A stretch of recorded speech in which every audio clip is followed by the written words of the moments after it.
નમસ્કાર મિત્રો, good morning. આજના નવા લેક્ચર નંબર 20માં આપ સૌનું હાર્દિક સ્વાગત છે. મિત્રો, છેલ્લે આપણે વધારાના સ્વાધ્યાયમાં એક્ઝામ્પલ ગણ્યા. હવે આપણે નીટ અને જીમાં પૂછી શકાય એવા થોડાક એક્ઝામ્પલ આપણે અહીંયા જોવા માગીએ છીએ. મિત્રો, અહીંયા આપણે દાખલા અને થિયરીમાં આવતા જે ખ્યાલો છે, સૂત્રો છે, એનો આપણે અહીંયા ઉપયોગ કરીશું. ચલો સ્ટાર્ટ કરીએ આપણે. મિત્રો, પહેલો દાખલો છે, યોગ્ય ડીસી પરિપથ ધ્યાનમાં લઈને એકબીજાને સમાંતર જોડેલા L1 અને L2 ઇન્ડક્ટર્સ ધરાવતા બે ઇન્ડક્ટર્સના તંત્રનું સમતુલ્ય ઇન્ડક્ટન્સ L શોધો. મિત્રો, આપણે અહીંયા એવા બે ઇન્ડક્ટન્સ લેવાના છે જે આપણે એકબીજાને સમાંતર હોય.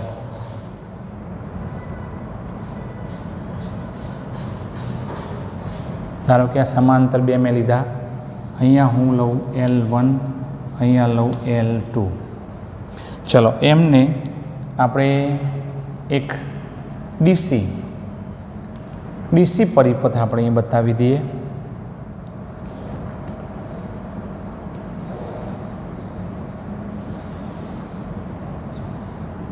જો આમ નામ બતાવીશું તો આપણે ખોટા પડીશું. મિત્રો, કેમ? તો અહીંયા સ્થિર પ્રવાહ થઈ જાય. સ્થિર પ્રવાહને કારણે આ ગૂંચળામાં ચુંબકીય ફ્લક્સમાં કોઈ ફેરફાર થતો નથી. માટે એને આપણે આવી રીતે બેટરી બતાવીશું, જેને ચલિત બેટરી કહીશું. પ્રવાહમાં સતત ફેરફાર થાય એવી આપણે બેટરી કહીશું. પ્રવાહ અહીંથી આમ જાય છે, IT. ટી એટલા માટે કે સમય ઉપર આધારિત છે. જેમ જેમ સમય આગળ વધતો જાય તેમ તેમ આપણને અહીંયા પ્રવાહનું મૂલ્ય બદલાતું જાય. અહીં આવ્યા એટલે પ્રવાહના બે માર્ગો થયા, એક ઉપરની બાજુ ને એક આ બાજુ. હવે આ બાજુ જાય છે તો L2 માટે આપણે લખીશું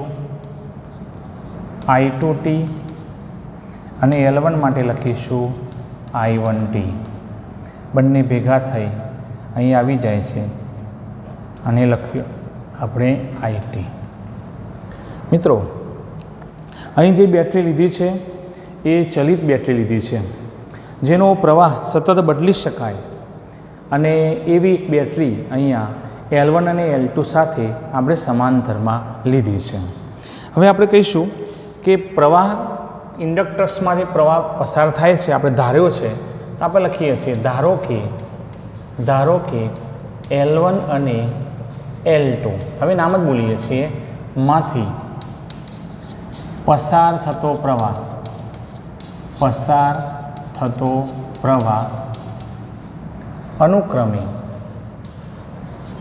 અનુક્રમે I1 અને I2 છે.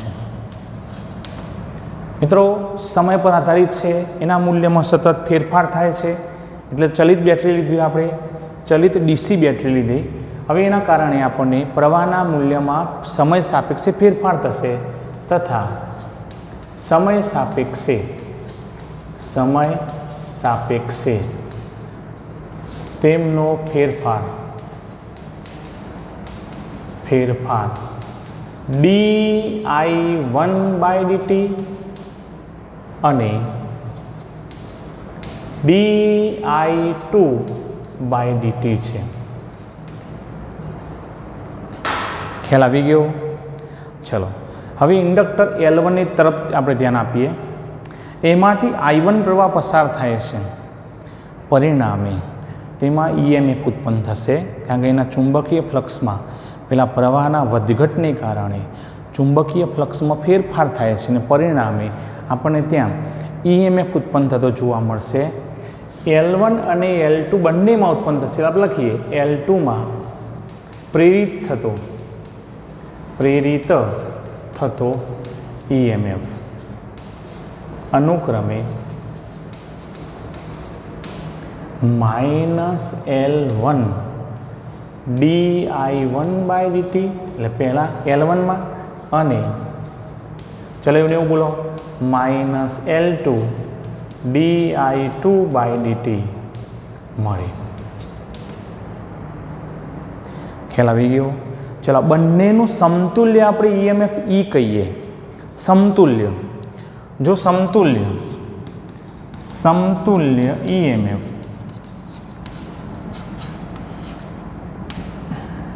ઈએમએફ ઈ હોય, ચલો તો ઈ બરાબર -L di/dt આવું લખી શકાય, di/dt. મિત્રો તમે થોડુંક અહીંથી ધ્યાનથી જોશો તો પ્રવાહ અહીંથી વેચાય છે અથવા અહીંયા ભેગો થાય છે. ચલો કિર્ચોફનો પહેલો નિયમ વાપરો. આવતા પ્રવાહ બરાબર જતા પ્રવાહ જંકશન પાસે, તો અહીંયા I આવે છે અને I1 I2 બંને જાય છે, એટલે અહીંયા I બરાબર શું થશે? I બરાબર I1 પ્લસ I2. ચલો અહીં મૂકી દઉં, E બરાબર -L d/dt I1 plus I2. ચલો ખ્યાલ આવી ગયો? Is equal to -L. ચલો ઓકે, આપણે વિકલન આપી દઈએ, di1/dt પ્લસ di2/dt આવું મળે. di1/dt plus di2/dt. ચલો આને આપણે E બરાબર કહીશું, E બરાબર -L di1/dt પ્લસ di2/dt. ખ્યાલ આવી ગયો મિત્રો? ચલો હવે આપણે આ સૂત્રને બાજુમાં રાખીએ, આને જાણીએ છીએ આપણે. આ એક ઈએમએફ છે પીડી, પોટેન્શિયલ ડિફરન્સ, પણ કોના માટે કહીશું આપણે? L1 માટે. એટલે લખાઈશું, ધ્યાન આપજો, હું E1 લખું છું, E1 બરાબર -L1 di1/dt તથા E2 બરાબર -L2 di2/dt. ચલો ખ્યાલ આવી ગયો? પણ મિત્રો અહીંયા કેવા જોડાણમાં છે? સમાંતર જોડાણમાં. તો સમાંતર જોડાણમાં શું અચળ હોય? પીડી.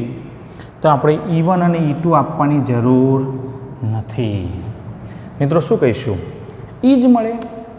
એટલે બંનેમાં આ બંને સરખું કહેવાય, પીડી આપણને સરખો મળ્યો. તો ચલો અહીંયાથી di1/dt ને સૂત્રનો કરતા બનાવો. di1/dt બરાબર શું થશે? -E/L1 થાય અમારી. તથા ચલો di2/dt બરાબર -E/L2. ચલો આ પ્રમાણે થશે.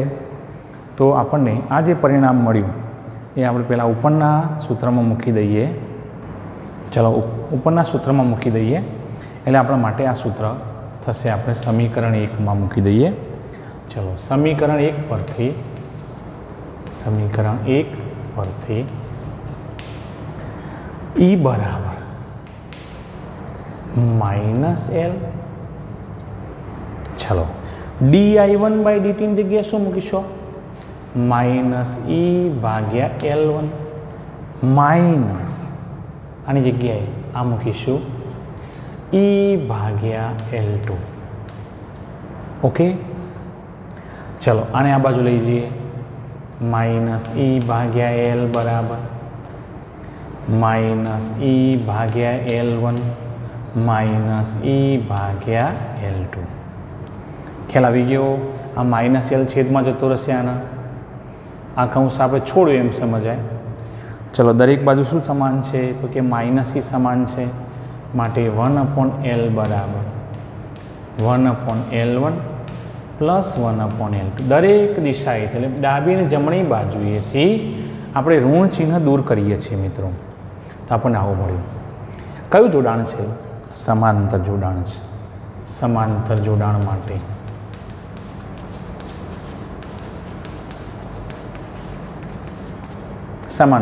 માટે કોઈ એમ કે ભાઈ મારે 3 ઇન્ડક્ટર સમાંતર જોડાણમાં છે, 4 સમાંતર જોડાણ, તો કોઈ વાંધો નહીં, આપણે સમાંતર જોડાણનું સૂત્ર મૂકી દેવાનું. 1/L બરાબર 3 હોય તો 1/L1 plus 1/L2 plus 1/L3 કિંમત મૂકી દે એટલે આપણને L મળી જાય. હા, હવે શ્રેણી માટે બોલો. બસ શ્રેણી માટે L બરાબર L1 પ્લસ L2 સમીકરણ આપણને મળે છે. બોલો યાદ રહેશે? તો આપણને બે ઇન્ડક્ટર્સ જ્યારે સમાંતર જોડાણમાં જોડાયેલા હોય તો એમના ઇન્ડક્ટન્સનું સૂત્ર આપણે 1/L બરાબર 1/L1 પ્લસ 1/L2 મૂકી શકીએ છીએ.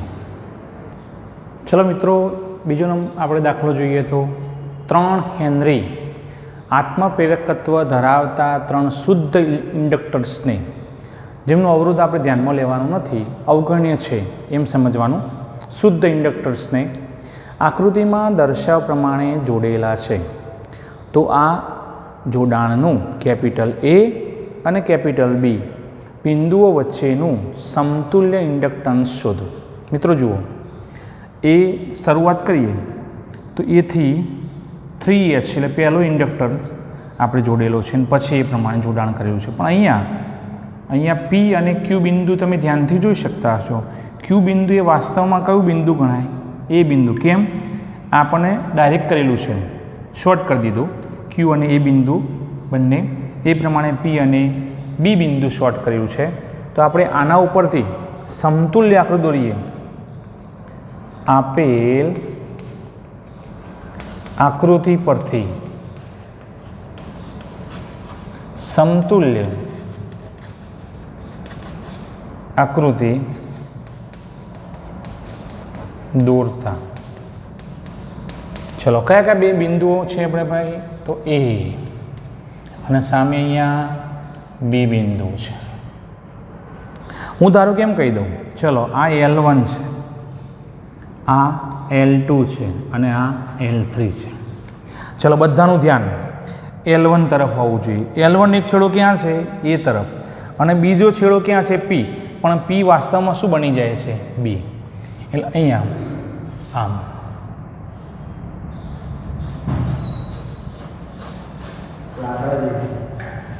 આમ બને. જુઓ, L1. ખ્યાલ આવી ગયો? એટલે અહીં આવું કહું ચાલશે. B અથવા અહીંયા નામ આપી દઈએ P, અને A અથવા અહીંયા Q. જોઈ લો, A L1 છે અને બીજો છેડો P સાથે, પણ P કોની સાથે જોડાયેલો છે? સીધે છે ડાયરેક્ટ B સાથે. એટલે B સાથે A ઇન્ડક્ટર્સ અને P. ચલો, બીજો છેડો લઈએ. એક છેડો P સાથે જોડાયેલો છે જે B કહેવાય, પણ L2નો બીજો છેડો ક્યાં જોડાયેલો છે? Q સાથે, અને Q વાસ્તવમાં શું બની જાય છે? A. એટલે આપણને અહીંયા આ થશે L2. ચલો, હવે આનું વારું. એક છેડો Q સાથે, અને Q એટલે વાસ્તવમાં A, અને બીજો છેડો B સાથે, એટલે આપણને ત્યાં મળશે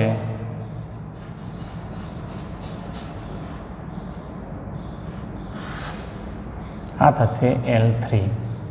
ચલો, ખ્યાલ આવી ગયો તમને? કેવું જોડાણ થયું? તો 3 ઇન્ડક્ટર્સનું સમાંતર જોડાણ. એટલે આપણે કહીશું અહીં L1, L2 અને L3નું સમાંતર જોડાણ મળતું હોવાથી સમતુલ્ય ઇન્ડક્ટન્સ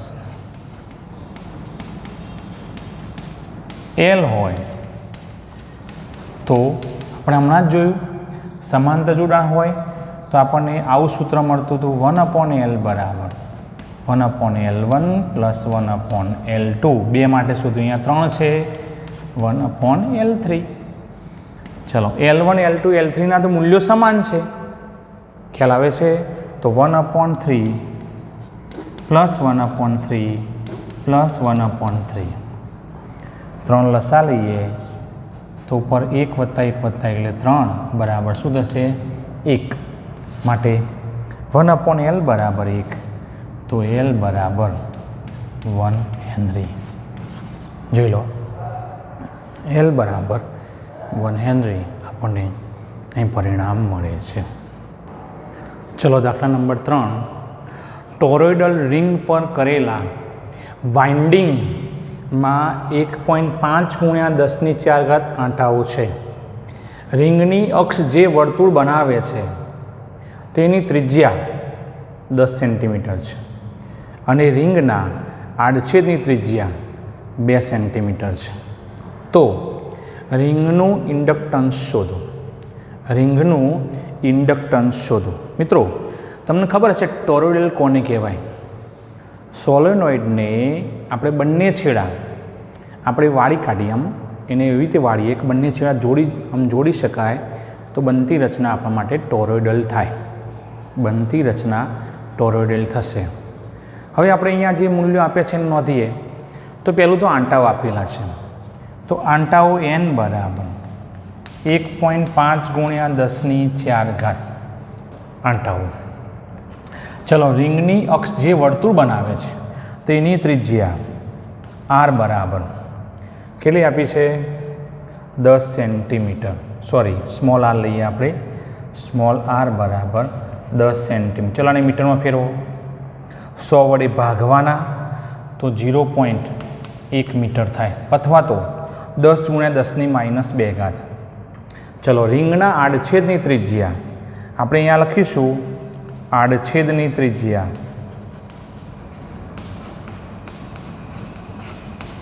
આડછેદ ટોરોઇડલ જે થાય ને એ રિંગનો પોતાનો આડછેદ એ કેપિટલ R બરાબર કેટલી છે? 2 સેન્ટીમીટર. બોલી જાઓ તો 0.02 મીટર. પછી ઇન્ડક્ટન્સ શોધવાનું છે આપણા માટે. કેપિટલ L બરાબર જોઈ લો બધા. આપણને જે મૂલ્યો આપ્યા છે તેને અહીંયા અલગ રીતે આપણે લઈએ તો આ પ્રમાણે મળે છે. તો મિત્રો આપણે હવે L શોધવાનો પ્રયત્ન કરીએ. આપણી પાસે એક ગૂંચળાને લગતું આત્મપ્રેરકનું સૂત્ર આપણી પાસે છે. ચલો, phi બરાબર Li માટે L બરાબર phi ભાગ્યા I. phi ભાગ્યા I. ચલો, phiનું સૂત્ર અહીં આંટા આપેલા છે તો આંટાને ધ્યાનમાં રાખીને આપણે સૂત્ર મૂકીએ તો આપણને આવું મળે. ખ્યાલ આવી ગયો? ચલો, આને હું નંબર 1 આપી દઉં છું. હવે આપણને ખબર છે એ બરાબર પાઈ. હવે અહીંયા આડછેદની ત્રિજ્યાનો સંકેત કયો લીધો છે? Capital R². બી બરાબર મિત્રો ટોરોઇડલ માટે ચુંબકીય ક્ષેત્રનું સૂત્ર શું થશે? μ0 Ni. હવે આગળ જઈએ તો μ0 કેપિટલ Ni ભાગ્યા અહીં શું થશે? 2πr. R છે શું?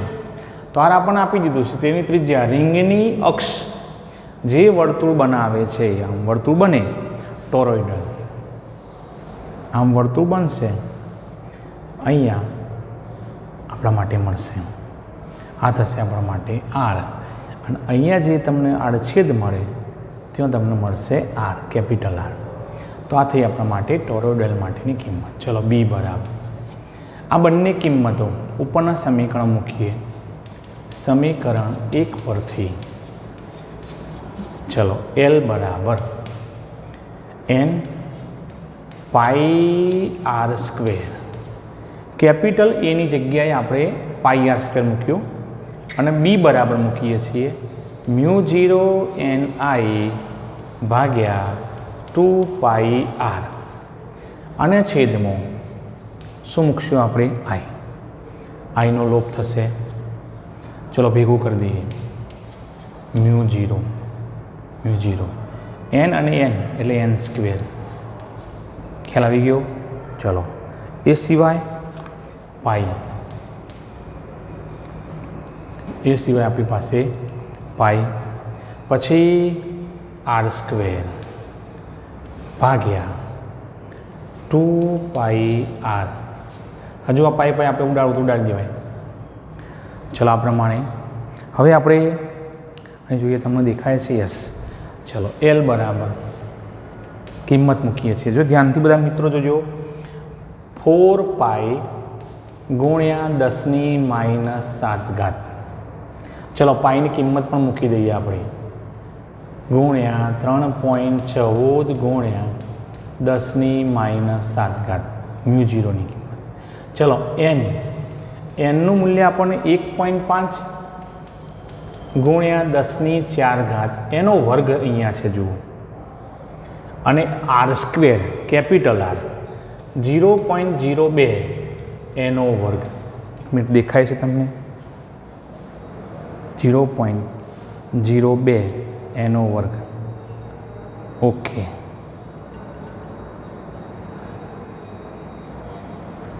ચલો ભાગ્યા 2 ગુણ્યા સ્મોલ r 0.1. ચલો મૂકીએ છીએ અહીંયા, બધાનું આપણે પ્રમાણે કામ કરીએ. ચલો ઓકે, 4 ગુણ્યા 3.14 ગુણ્યા 1.5 એનો વર્ગ કરવાનો છે, અને તો ઉપરનો જવાબ આવશે આપણને 0.011,304 ગુણ્યા 10⁻7 ગુણ્યા 10⁸ ભાગ્યા 0.2.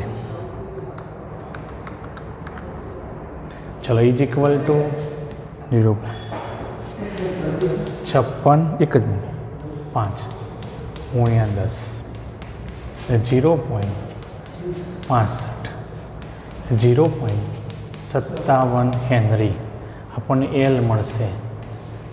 તો મિત્રો અહીં જે આપણને એલ મળ્યો એ આપણને માગ્યા મુજબનો આપણને એલ છે. મિત્રો ચોથો દાખલો આપણે જોઈએ. ચોક્કસ ત્રિજ્યાનું તારનું ગૂંચળું 100 આંટા અને 15 મિલી હેનરી આત્મપ્રેરકત્વ ધરાવે છે. એક ગૂંચળું લીધું આપણે, જેની ત્રિજ્યા આપણે કોઈ ચોક્કસ આપણે લીધી, એનું મૂલ્ય નથી આપ્યું, ધારો કે R છે. 500 આંટાવાળા આવા જ ગૂંચળાનું, એટલે આવું ગૂંચળું એટલે જેની ત્રિજ્યા R બરાબર એટલું જ આપણે લઈએ, એનું આત્મપ્રેરકત્વ શું થાય? એટલે આંટાની સંખ્યા વધી. મિત્રો પહેલાં 100 હતી, અહીંયા 500 થઈ. ચલો આપણે ગૂંચળા માટે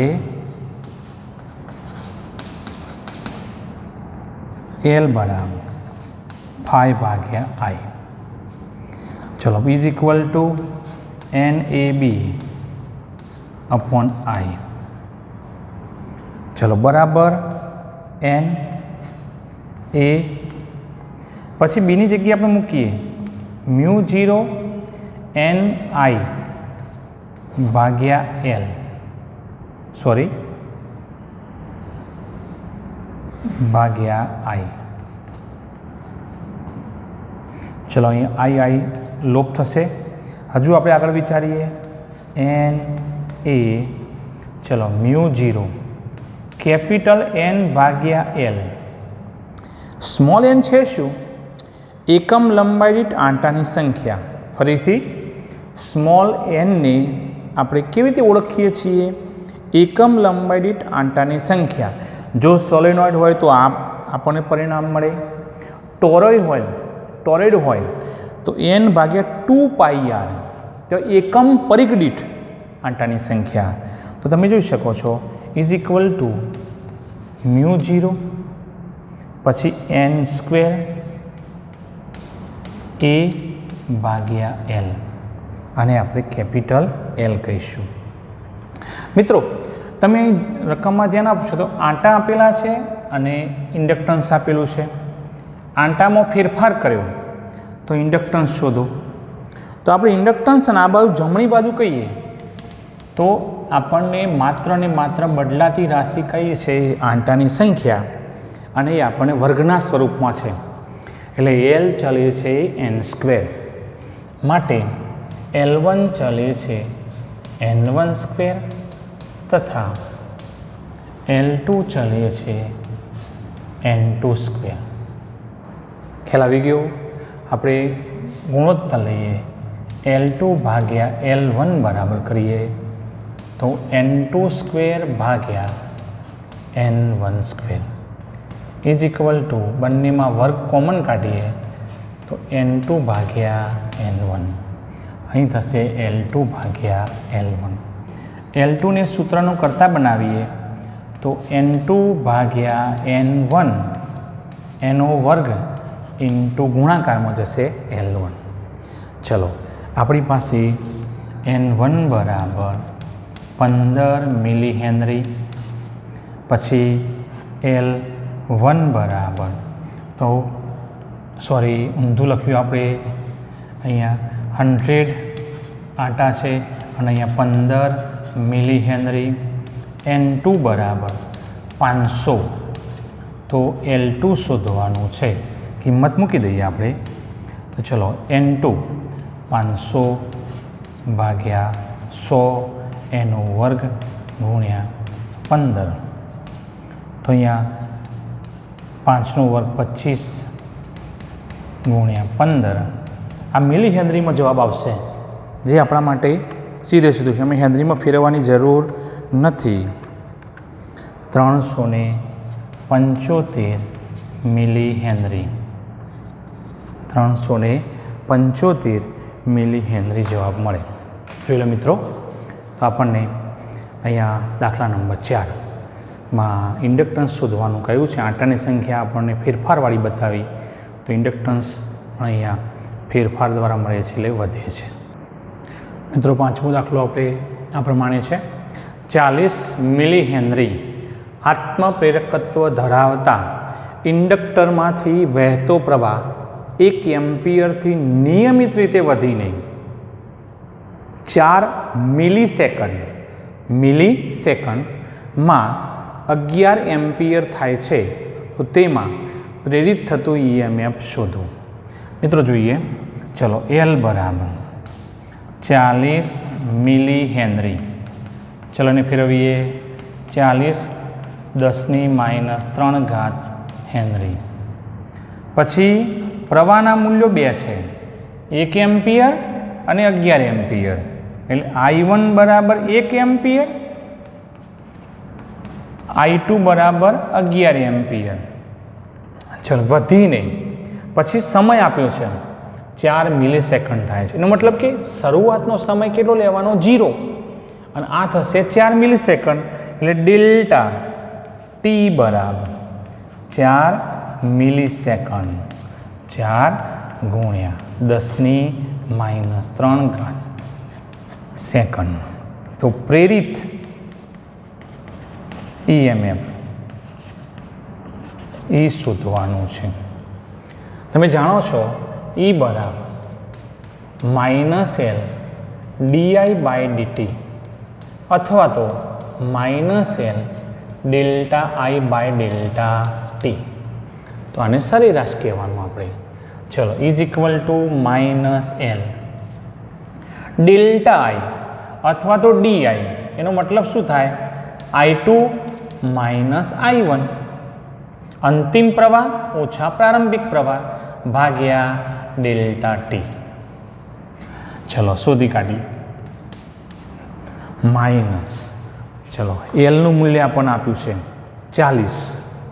40 ગુણ્યા 10⁻³ ચલો I2 11, I1 એટલે 1 ભાગ્યા 4⁻³ ચલો અહીંયા આ બે તો જતું રહેશે, -40 ગુણ્યા 10 ભાગ્યા 4 એટલે -100 વોલ્ટ. હું માનાંકમાં એ કહી દઉં તો ધન થઈ જાય મૂલ્યો, તો આપણા માટે શું થશે? 100 વોલ્ટ મળે. ચલો ખ્યાલ આવી ગયો. ચલો મિત્રો, છઠ્ઠો આપણે અહીંયા દાખલો ગણીએ. 100 મિલી હેનરી આત્મપ્રેરકત્વવાળા ગૂંચળામાંથી 1 એમ્પિયર પ્રવાહ પસાર થાય ત્યારે તેની અંદરના ચુંબકીય ક્ષેત્રમાં સંગ્રહ પામતી ઉર્જા શોધો. મિત્રો પહેલું આપણને L આપ્યું છે, L બરાબર 100 મિલી હેનરી. આપણે હેનરીમાં ફેરવીએ, 100 ગુણ્યા 10⁻³ હેનરી, એટલે આવું કહી શકાય 0.1 હેનરી. તમે 1000 વડે ભાગવાની, માઇનસ ઘાત છે, છેદમાં આવી જાય તો 1000 વડે ભાગો તો આટલો આવી જશે. ચલો 1 એમ્પિયર પ્રવાહ એટલે I બરાબર 1 એમ્પિયર. તો આપણને યુ શોધવાનું કહ્યું છે. સિમ્પલ દાખલો છે મિત્રો. આપણી પાસે એનું સૂત્ર છે યુ બરાબર ઇન્ડક્ટર એટલેમાં સંગ્રહ પામતી આપણને ચુંબકીય સ્થિતિ ઉર્જા 1/2 Li². ચલો 1/3 ગુણ્યા L 0.1 અને આઈનું મૂલ્ય આપણા માટે 1 થશે. તો આપણી પાસે યુનું સીધું મૂલ્ય આવશે 0.1 ભાગ્યા 2 એટલે આપણા માટે અહીંયા પેલું તો 1નો વર્ગ છે એટલે 0.05 જૂલ અથવા તો 5 ગુણ્યા 10⁻²² જૂલ પણ આવી સ્થિતિ ઉર્જા મળશે. મિત્રો અહીંયા જુઓ, સોલેનોઇડમાં એકમ લંબાઈ દીઠ આંટાની સંખ્યા બમણી કરવામાં આવે તો તેનું આત્મપ્રેરકત્વ શું મળે? મિત્રો પ્રારંભિક આત્મપ્રેરકત્વ ધારો કે હું L1 કહી દઉં. L1 તો એનું સૂત્ર હમણાં આપણે જોયું n²a/L. અહીં એકમ લંબાઈ દીઠ આંટાની સંખ્યા એટલે આપણા માટે n કીધું છે એટલે આપણે બીનું સૂત્ર મૂકીશું એમાં આવું આવશે μ0 ni. તો μ0 ni/L અને પછી ક્રમશઃ આપણે પેલું Lનું સૂત્ર મૂકીએ phi/i બરાબર NAB/i અને કિંમત મૂકી દઈએ એટલે આપણને છેલ્લું સૂત્ર આપણને આવું મળશે L1 બરાબર n²a/L. એકમ લંબાઈ જો આંટાની સંખ્યા બમણી કરવામાં આવે એટલે આપણા માટે અંતિમ આત્મપ્રેરકત્વ L2 બરાબર ચલો μ0 બમણી કરી આંટાની સંખ્યા એટલે પહેલાં n હતો, હવે શું થયું 2n એનો વર્ગ a/L. ચલો L2/L1 કરીએ μ0 હવે કૌંસ છોડી કાઢો 4n²a/L. ચલો ભાગ્યાના ગુણ્યા L1નો છેદ ઉપર જશે, L ઉપર જાય μ0 n²a. μ0 નીકળી જશે, L જતો રહેશે, a અને n² પણ જતો રહેશે એટલે L2/L1 બરાબર શું વધે 4. માટે L2 બરાબર 4L1 એટલે શું કહી શકાય 4 ગણો થાય. આત્મપ્રેરકત્વ 4 ગણું થાય એટલે આપણને અહીંયા જે નવું જે આત્મપ્રેરકત્વ મળશે એ પહેલાં કરતો 4 ગણું મળશે. ચલો મિત્રો હવે 8મું આપણે જોઈએ.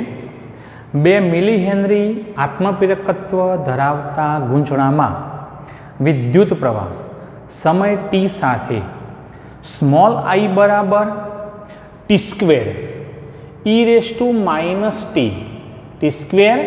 e⁻t સૂત્ર પ્રમાણે બદલાય છે તો કયા સમયે પ્રેરિત એટલે આપણે સમય શોધવાનો છે મિત્રો, t શોધવાનો છે, પ્રેરિત EMF શૂન્ય બને. પ્રેરિત EMF શૂન્ય બને. મિત્રો આપણે જાણીએ છીએ E બરાબર -L di/dt. આપણે અહીંયા I કેપિટલની જગ્યાએ સ્મોલ I વડે લઈએ તો આપણે -L di/dt મળે. ચલો E બરાબર -L મિત્રો d/dt. હવે આઈની કિંમત મૂકી દઈએ. શું છે આઈની કિંમત? t² e⁻t. મિત્રો કૌંસમાં ટી વાળા પદો 2 છે અને પાછા ગુણાકારમાં છે એટલે આપણે એનું વિકલન કરવાનું થાય તો ક્રમશઃ વિકલન કરવું પડે. આપણી ભાષામાં વારા પરથી વારો એમ. તો એ પ્રમાણે આપણે વિકલન કરીએ. ધ્યાન આપજો બધા મિત્રો. માઇનસ એલ આપણે અહીંયા ચલો આનું વિકલન કરીએ તો આને અચળ ધારવાનો, પ્લસ જેને આપણે વિકલનમાં લીધો છે એને અચળ ધારીને પહેલાંનું વિકલન કરીશું. તો ચલો અહીંયા આપણે મૂકીએ. પહેલું હું ટી સ્ક્વેરને અચળ ધારું છું, તો d/dt e⁻t જોઈ લો, પ્લસ હવે અચળ મૂકવાનો કોનો વારો આવ્યો? e⁻t d/dt t². આ પ્રમાણે મળે. ચલો =-l. હવે તમે જુઓ t² એમના એમ મૂકી દીધું. ચલો -t, એટલે ટીનું મૂલ્ય થશે આપણા માટે -tનું આપણે વિકલન કરીશું તો 1 થશે e⁻t. જોઈ લો e⁻t. જો બીજા પદનું કરીએ તો બીજા પદનું આપણને મળશે અહીંયા પ્લસ e⁻t2t e બરાબર, ચલો e બરાબર -l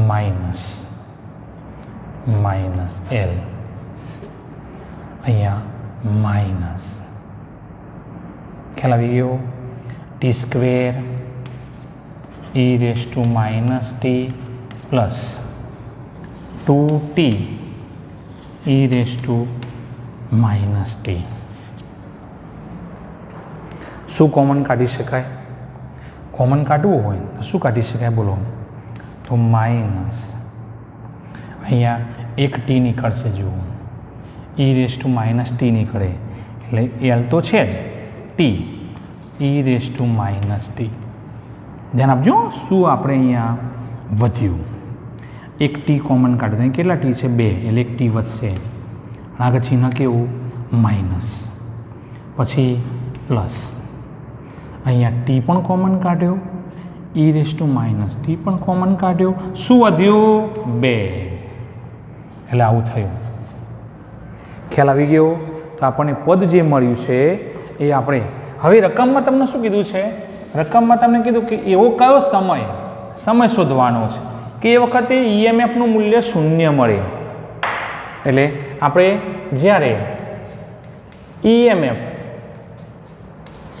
E બરાબર 0 હોય ત્યારે આપણે સમય શોધવાનો છે મિત્રો. કયા સમયે EMF 0 મળશે? એટલે આ સૂત્રમાં હું એની જગ્યાએ 0 મૂકું. -LT e⁻t કૌંસમાં -t+2. ખ્યાલ આવી ગયો? ચલો આપણે અવયવ જોઈએ તો આના બરાબર 0 થાય અથવા આના બરાબર 0 થાય. હવે અહીં તો ટી ગુણાકારમાં છે એટલે ટીનું પદ 0 જ થઈ જાય, પણ આ બીજું પદ જે છે એ આપણને આ પ્રમાણે મળે. માટે -t બરાબર -2, t બરાબર 2 સેકન્ડ. તો 2 સેકન્ડની અંતે EMFનું મૂલ્ય શું થઈ જાય છે મિત્રો? 0 થઈ જાય છે. બોલો યાદ રહેશે? તો આપણે અહીંયા આજનું કામ અટકાવીએ છીએ. ફરી મળીશું, ત્યાં સુધી આપણે રજા લઈએ.